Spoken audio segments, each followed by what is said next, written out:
Welcome to the show. Welcome back. It's Sunday, September 2nd, 2018. We're back for the 6th installment of Mysterious Forces Live. Thank you so much for being here. I appreciate your time. I know it's valuable, and there's a lot of competition for your entertainment attention. And if you're choosing to spend your time watching this show, I'm deeply, deeply appreciative. Tonight, I have Doc Skinner. He's the mastermind behind 1028 Productions, and he's also the producer of DisclosureCon. DisclosureCon is going to happen October 5th and 6th in Pine Top, Arizona. I'm going to be there along with several other people, and we're going to explore the details of DisclosureCon tonight, and we're going to fill you in on all of the fun that's going to be happening at that time. Once again, I'm going to pump my guitar, the Jackson Roswell Rhodes that I'm going to have, and you can have a photo opportunity with this guitar. The fret markers, crop circles, it's an aluminum body. There were only 120 of those guitars built in 1997, and they're rare collectible guitars, and the attendees will have a chance to come back in my photo op booth and pose with the guitar and take selfies, have your friends take pictures of you, or I'll take a picture of you. I'm going to have swag at my table, so please come and see me. But right now, let's get to Doc Skinner. Doc, thank you so much and welcome to the show. Hi, well, thank you for having me. Appreciate it. You're welcome. Can you just give the viewers a little lowdown on DisclosureCon? What can they expect? Well, what they can expect is I guess that's the tagline, Sci-Fi and Sci-Reality colliding under one for the weekend at the Honda Casino, October 5th and 6th, in Pine Top, Arizona. And it's the best way to say is let your hair down, in a sense. Education, science, entertainment, all rolled into one. So the best way to describe it is if characters from Ancient Aliens and all the research shows landed in the middle of a Comic-Con. The main basis is to focus on how real science has adapted from science fiction, and how some science fiction is adapted from actual reality and science and case files and whatnot, X-Files being a perfect example, and the technology that has been created from the imagination. Star Trek is another perfect example. So that's what we want to convey, because so many people, they're separated. You have all the people that go to the UFO conventions, then you have all the people that go to the fantasy Comic-Con conventions. Very few put them together and go, oh, they are making rocket packs these days. They are making flying things and have, anyway, you get the point. So yeah, no, it's a great idea. It's a great concept. Is this something that you were working on for a while and you're just now able to have a kind of fruition, or is this something that you've developed recently? And I guess is this something you've been working up to, or was this kind of a quick project that just kind of fell together?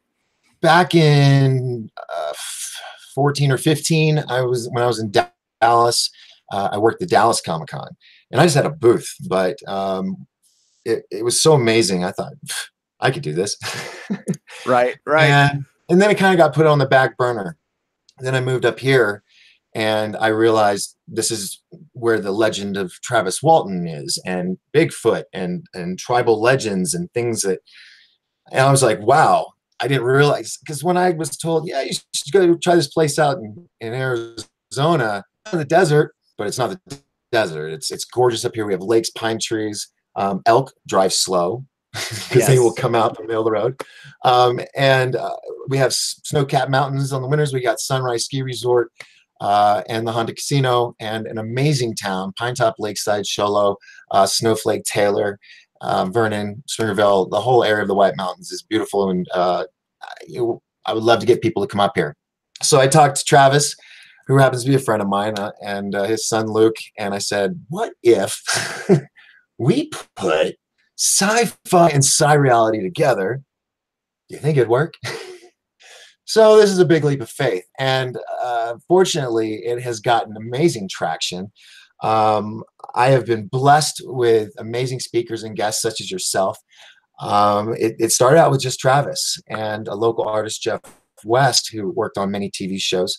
And and we got Andrew, then we got Travis, Jeff West. I got the list right here because I'm always afraid of it. Do I got time? Because I know you got questions and stuff.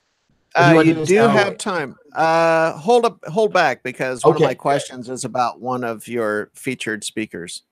Okay, we'll do it towards the end. It's all good. Speaking of which, you just want to go ahead and play 5 questions in 5 minutes? Oh yeah, I've been waiting for days for this. Oh, this is awesome. Here we go. Because I figured if I was as scared as what the questions were after you revealed them the first time, who knows what's going to happen now? I know, right? So let's do this. Funny. Awesome. All right. And you made this music, right? I did. I composed all this stuff. I don't have to pay anybody or I make music videos. We should do something. Yeah, we should. Yeah, it's kind of fun. All right. Question number 1. Which best describes a millennial hipster? A Nordic blonde, Sasquatch, or Mothman, and why? You're asking the same one. It's cool. I was like, oh, she's going to ask something different. So I totally put these out of my mind. But I think I remember choosing, you said hipsters. Now, when you say hipsters, do you mean like, let's go to a Grateful Dead show hipsters? No, I think of that more as hippies. Hipsters, the man bun, you know, working in a coffee shop, the guys that are growing the beards and have the... My college years. Okay, so I would say I'd probably say Bigfoot. I would go the Nordic years later down the road, but definitely college, sandals and hacky sack. Tree hugging, Bigfoot, definitely, yeah. No, I get it. Yeah, Sasquatch would be my choice as well. The whole beard thing, I don't know, drives me crazy. All right, question number 2. Have you ever personally had a paranormal experience or a UFO sighting? Wow. I was hoping I get to go to dinner first for this before I go into this. Yeah, I had an experience. I actually had one, what was it, like 2 months ago here in Pine Top. Oh, cool. Now, I believe this could have been the famous TR-3B, the triangle ship. But it flew really slow, like it was in water almost, right over my work, over White Mountain Boulevard, and went right over the trees. And it was 3 red dots. And I had 2 of my friends with me who have a morning radio show. And one of them's always skeptic. He's always, you're full of it. I get out of the car and I'm looking for the red blood moon that night. And I look up, it was a Thursday night at 7 p.m. exact. And I see it, and I know there's no towers over there, right above the tree line. And my friends were like, no way, gets out, he sees it, and he goes, oh my God, you're right. He's at my house almost. I need more UFOs. I need more UFOs. Right. So, right. we have them up here. But then I found out that the base in Phoenix and the base in New Mexico, you draw a straight line, it goes right over it. Anyway, next question. Okay. All right. Who is Joel Christopher Payne? Joel Christopher Payne is a artistic magician on one of many hats. He works for Disney. He's one of their official top dog artists who does some amazing artwork that's sometimes it looks like 3-dimensional and you have to see it. It's magical. And he's also an inventor. And I can't say exactly what it is, but I'm trying to tread carefully here because it's earth shattering. And that's the thing is all our guests they're coming with something that no one's ever seen or heard of before. And that's anyway. He worked on the rides. Spielberg personally asked him to be the lead guy on the designing of Jurassic Park the ride, Back to the Future the ride, the Virtual Jungle ride. He was one of the animators in Mortal Kombat. Shaolin monks. How do you say that? Shaolin. Yeah, of course. I was going to say that. That's what I was going to say.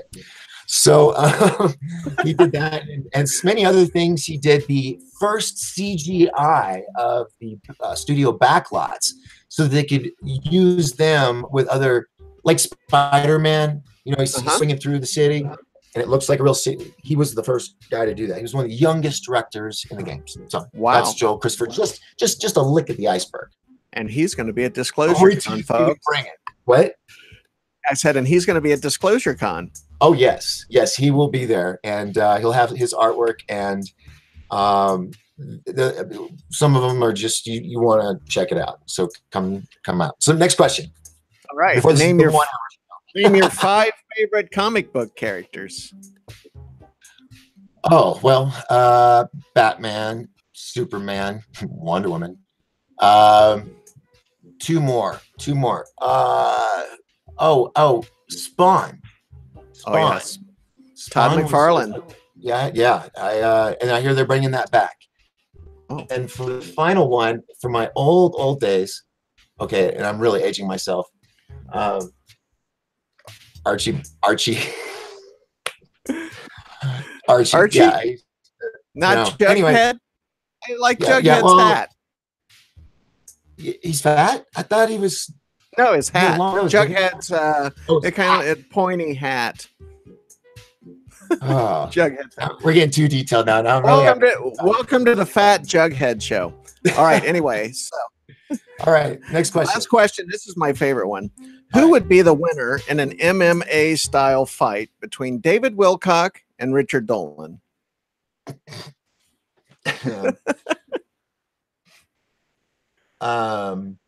Who would kick whose ass? Who would kick whose ass? Wow. That's what I want to know. I mean, let's stop my possibility of career in this whole field right now. Nobody has a gun to your head. You can opt out. And that was the final DisclosureCon ever had. Right, exactly. No. Why won't Dolan or Wilcock ever come to my convention? A cage fighting match between David Wilcock and Richard Dolan. You could take a safe way out and say it would be a draw. I just see them talking into each other and outwitting each other. I don't see a physical confrontation because they'll find the reasoning not to be physical. They would leave the ring and play chess. That's what you're saying. Yeah, that or Parcheesi, Uno, something like that. That you're just trying to get me in trouble. That is part of the point of this. I think we'd be bloody. I just want to create the visual. Yeah, intellectually bloody. That's what it would be. Intellectually bloody. That's good. You are our diplomat. Yeah. So, since I asked the question about Christopher Payne, go ahead. Hold on. Back to that. I will answer. Okay, so Richard Dolan is, I would say, at least a year or two older than Wilcox. Yeah, Richard's 55. All right, and Wilcox is? I don't know. Okay, all I would say is Richard would walk up to Wilcox and go, "There's a reason why I'm this old." That's true. That's true. And Wilcox would just walk away. Richard does yoga. I think Richard Dolan. Yes, very good. Hey, there was an answer. Richard Dolan, the winner in the cage match.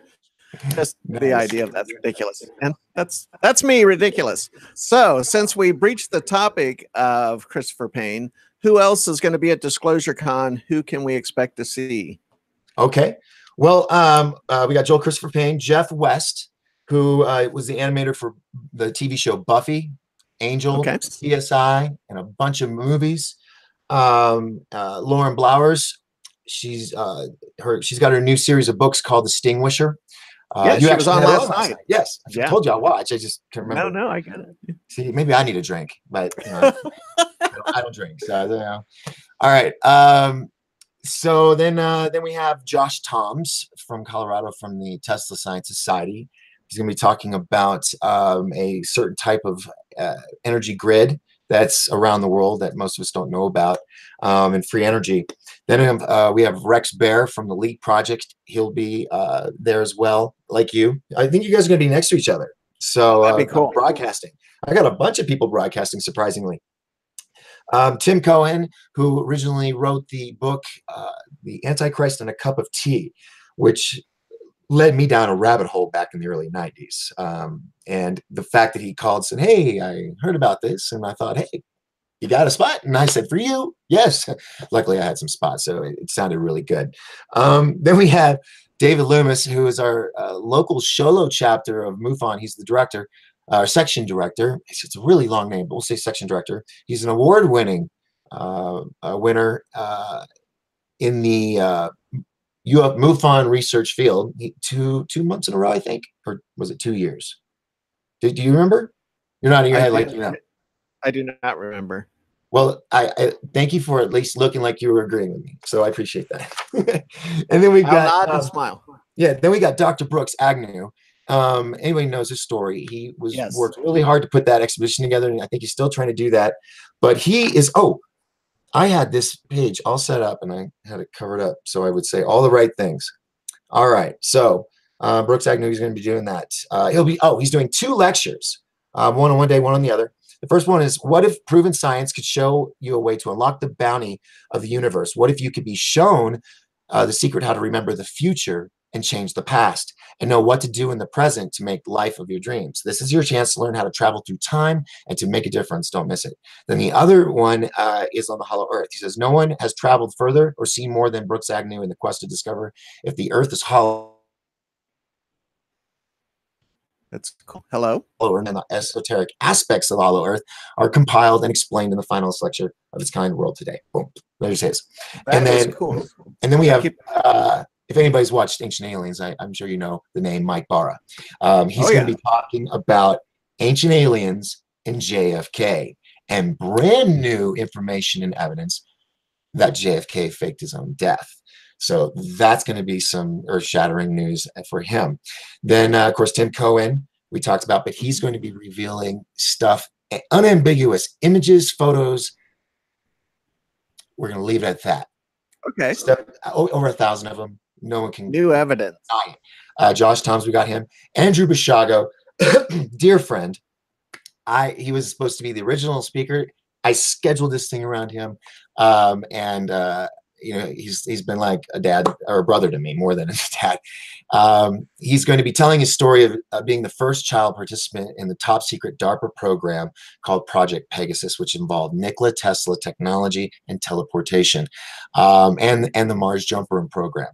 So it is a compelling story. And to be honest with you, he and I, for a very short period, were roommates, and being in a home with this man and hearing him and seeing his brain work, he's amazing. So he's a lot of fun to listen to. Of course, we got David Loomis, we spoke of, Tim Cohen, Brooke Agnew. I said Lisa Blowers, and then we have Lisa Haven from the Lisa Haven News Network that called me out of the blue, and giddy like a schoolboy. I got starstruck. I don't get starstruck, but I got starstruck, and she's coming, so I'm really, really excited. That's awesome. And then of course, what everybody's favorite, Travis Walton from Fire in the Sky. He will be here Friday and be speaking on Saturday. And he's going to cut through all this disinformation that you hear about Travis Walton, and he's going to describe the real story, which is going to be a little more different than you thought, because the movie. Well, I'll give away 2 things. He told me, he goes, I wasn't naked. And I wasn't covered in goo, and that for sure. So like 50 to 60% of it was Hollywood. So he's going to talk about he's going to talk. We're going to leave it at that. I'm going to let him surprise everybody. That's cool. Going to be really exciting. I went to a party once and I woke up naked and covered in goo, but it's a different story.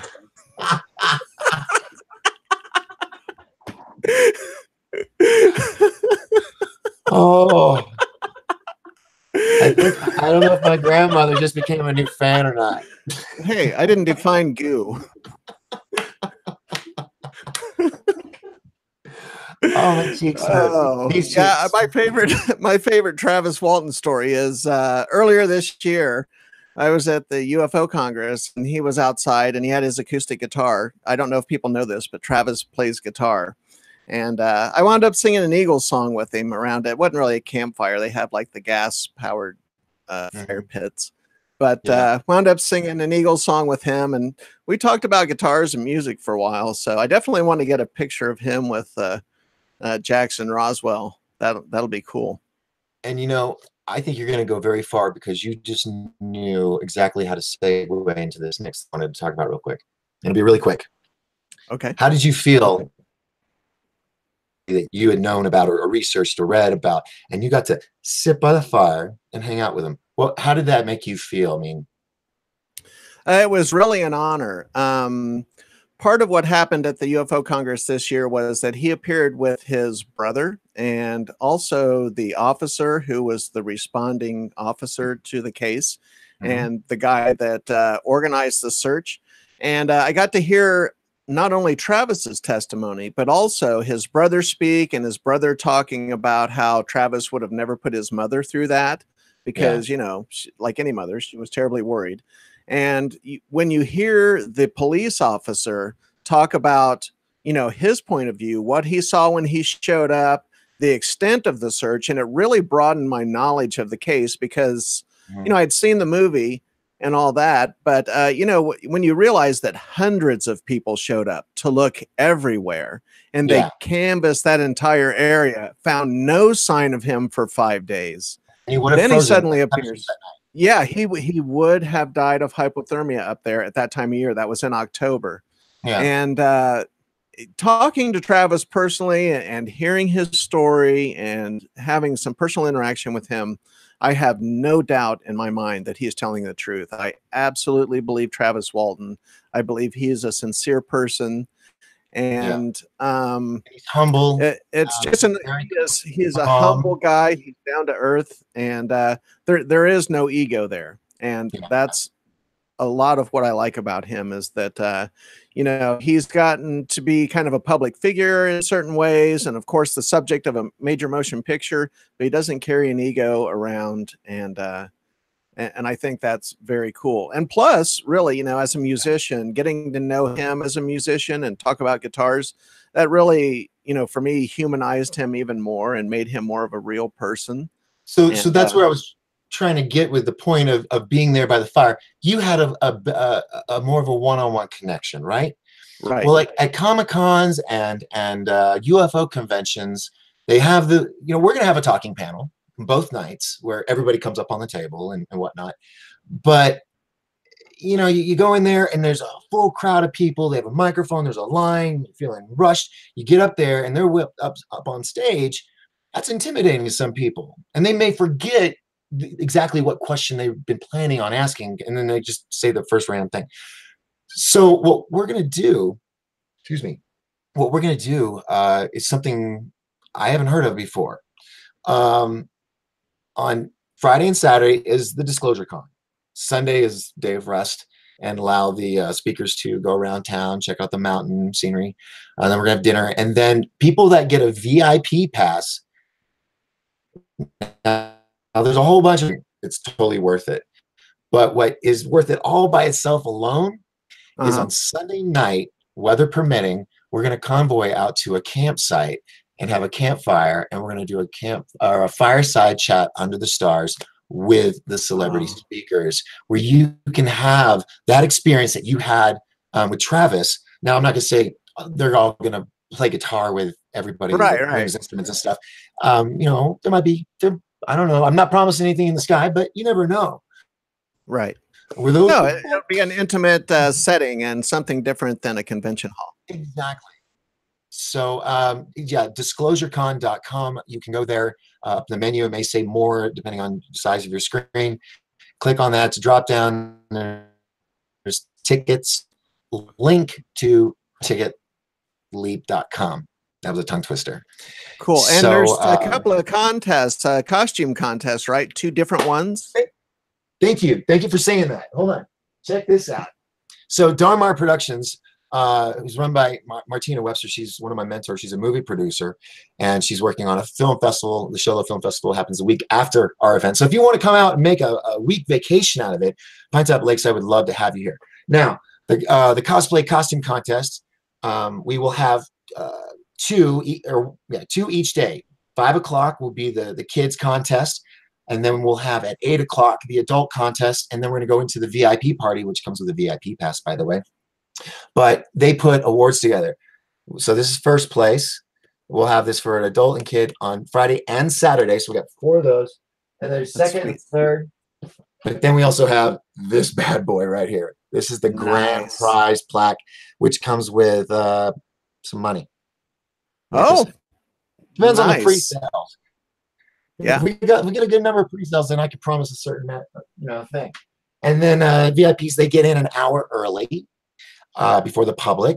They also get access to the VIP line for the step and repeats, access to the VIP party from 8 to 10 with a DJ, and let's see, and then Sunday, of course, that if I do enough pre-sale tickets, we'll have posters.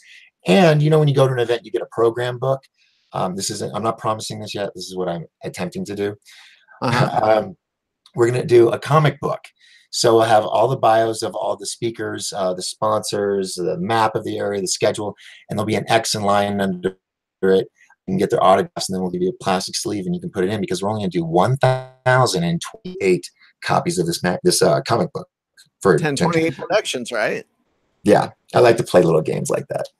So yeah, it's going to be really exciting. Get your tickets now, because the attraction and the amount of people talking about it, and all of our speakers, some of them have their own radio shows, or they're on Coast to Coast AM, and there's like a whole bunch. So tickets are going to sell. So you want to get them soon. Absolutely. Right.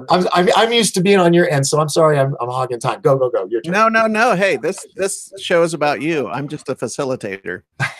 Do you have any other projects that you're working on that people could keep an eye out for? I know that you're kind of consumed by DisclosureCon right now. Is there anything down the road after this that they could look for from you? The Sholo International Film Festival, October 11th through the 14th, in Lakeside at the WME Theater. It'll be open for 3 days. Actually, they get films, and we have I think like 48 to 49 films to watch. Oh, wow. So get your tickets now, and the price of the tickets, and get to see all those movies. It's ridiculous. It's amazing. Are they all independent films? I'm sorry, I didn't mean to speak over you. I'm sorry. Are they all independent films? Yes, and we're also associated with Legion M Studio. We're trying to work with them on some other projects, and what else? Darmar Productions, they're doing a film called Turnover that I had the honor 2 weeks ago going to Long Beach for a week. I thought I was just going to be shadowing the producer, Martina, and ended up getting to work on crew, and then also being in the movie. Wow. That was I forgot I wasn't supposed to say anything yet. But yeah, come back on and we'll talk about that. Yeah, so 1028 Productions. If you flip the numbers around, 2018. I just had That's right. It's a palindrome. Yeah, and it's the right time. Bringing all these people together. Yeah, they've done it, but to do it this way, where you get to let your hair down. Not everybody's so serious. It's serious topics, but I don't want people to come up here with a bunker mentality of the world will never end. Life as we know it may change, but I used to be like that, and I realized it's not worth it. I mean, be aware, be knowledgeable of things that are going on, and still enjoy your life. So I want it to be lighthearted, educational. Oh, children under 12 are free with paid adult. No babies allowed. But I know we got a lot of people up here with like 4, 5, 6 kids. So I just try to save everybody a little money first year out. So yeah, it's a kid-friendly family event. Yes. So yeah, we'll have a lot of broadcasting going on there. Speakers, then there'll be music at the end of the night. DisclosureCon.com, on Facebook, Twitter. I heard a rumor that it's where Sci-Fi and Sci-Reality collide under one roof. Is that true? Very true. Yes. It is true, very folks. True. Yes, and next year will be even bigger and better, depending on how many of you come. So that's right. The first one and see this. I mean, earth-shattering news. I've already been told by some of my speakers I have to do a press release to CNN, Fox, MSNBC, because this stuff that's going to be shown or announced, you want to be the first. You want to be there. That's it. That's all I'm going to say. Right. Screw you, Tom DeLonge. We got the goods. I like you. I'm glad everybody tuned in. This was a lot of fun. This was loose. I like it. Mysterious Forces Live on Facebook. My Forces Live at My Forces Live on Twitter. My Forces Live on Snapchat. Mysterious Forces Live on Instagram. Please look me up. Please like this episode. Subscribe if you haven't already. I do have some shout outs. Lisa P, you've been watching the show. Thank you. Rich Grant of Octane in Orange County. If you like local bands, go see Octane in Orange County. Rich Grant rocks. Thank you so much for tuning in. Subscribe, like, and click that little bell so that if you want to know about the next episode being put on the channel, you'll know about it. Mysterious Forces Live. Thank you so much. We'll see you next Friday night. Goodbye, everybody. Thanks, Doc Skinner. Thank you.